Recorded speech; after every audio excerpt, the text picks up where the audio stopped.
Can we just slide over just a little Yeah, bit? we're gonna have to get real cozy. Hey guys, welcome back to the Rock and Roll Union edition of Behind the Scenes of the Death Wish Coffee Battle of the Bands. These guys, Gemini Treat, just came off the stage doing an amazing set. Let me tell you something, guys. This kind of goes back to the jam band influences that I had, back to the Dead, going back to String Cheese, going back to a lot of the other Yonder Mountain and other bands that we've been talking about. But how long have you guys been playing together? Coming on 2 years now. 2 years. Yeah, It's incredible. Just about. Us three met back in 2020, actually, but the full band, this iteration with Max here, probably formed, about 2 years ago. Nice. Yeah. Now, how important is the improv part of what you guys do? It's our favorite part. Hell yeah. I just jump in. I would love, we rehearse some of the stuff that happens in the basement where we rehearse is like magic, and getting that to the stage is our goal. And that's something that we're working on very actively. Gotcha. Now, one of the things that's really important as far as jam bands are concerned, and kind of going to what you guys do, is keeping those recordings going at all times so that you don't miss what you guys are doing. How important is that to the process? Extremely important. We capture We have everything. a dedicated. I've archived everything for Yeah. the past 2 years, and I have it on my Google Drive. So we have every rehearsal. I've missed a handful because we all fuck up. He backs it up. Videos of the last. That's a great question, because you're absolutely right. Hit the nail on the head. Owsley Stanley used to do that for the Grateful Dead. They didn't miss a beat. Everything was captured, I think that's the goal. and they were using tape. Have weekly recordings of some of our jams and put them on social media. It's Because I mean, one thing is not always going to replicate itself. You're not always going to have the same jam every single night, and that's the beauty of it. And that's the whole purpose of bands that do things like you guys do. And like, as far as playing out, have you guys found that niche? Have you found like where you guys play best? The environments, the venues, things like that. The more energy and the more people feeding off the music's always exceptional when it comes to improvising. Yeah, more space to stretch out and explore for sure. But yeah, we're still finding that a bit. But yeah, we're Playing a 30-minute set's pretty difficult. exactly. Yeah, I hear it. I hear For it. this style of music, it's tough. Like at Yeah. that point, I was out there in the crowd. I'm like, man, they're just getting started. Oh, yeah. Let them go. Yeah. Like, so hell yeah, man, I felt that. we Now- have done like 2 songs. Now, did you guys grow up? Now, for me personally, I got to say, my older brothers, who were 10 years older than me, 8 years older than me, kind of brought me into the Dead at a young age.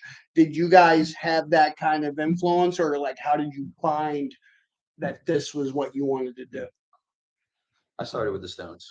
Not until I was in college that I started really getting into jam bands and everything.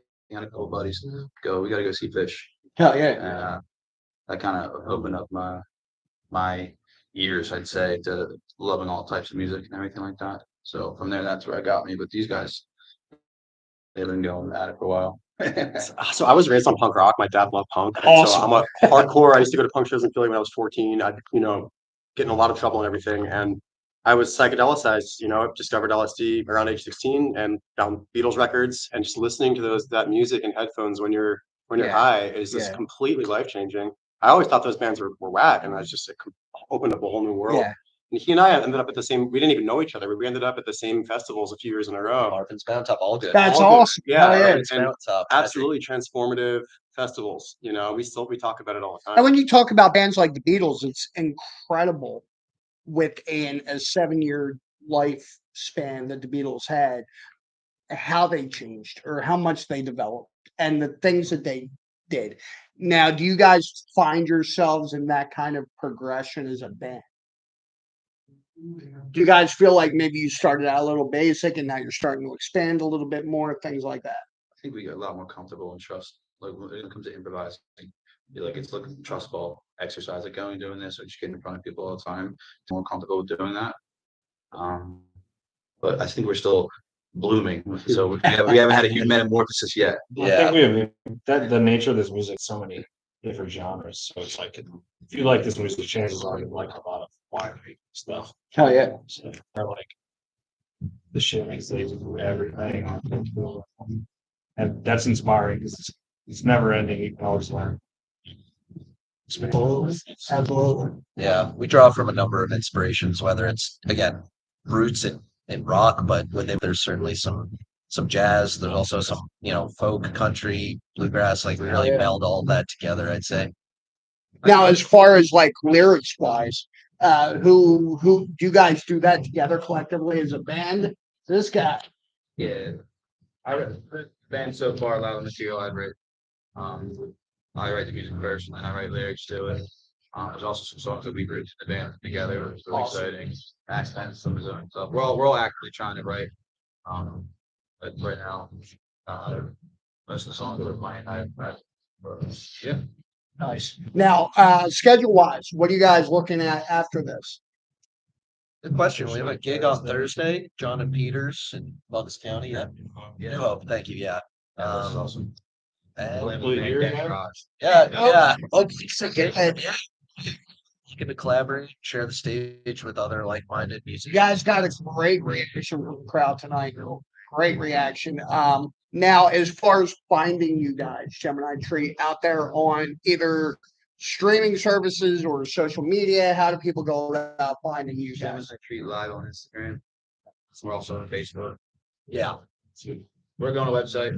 There's an album in the works, and when that drops, Spotify and all the platforms where you find music. Nice. But it's we cut a lot of tracks this year, and we're just getting vocals and everything, mixing and mastering. So Now, is there any hope as far as like a release date on that or Early fall. early fall? Okay, cool. That's the goal. Yep. Cool. Yep. And guys, By Halloween. Yeah. best of luck, man. It's a Thank you pleasure. so much. Thank Best you. of luck in the competition. thank you so much. Guys, thank you so much for hanging with Thanks, us. man. Have a great night, guys. I will be back with the next band. Don't go nowhere. What was your name?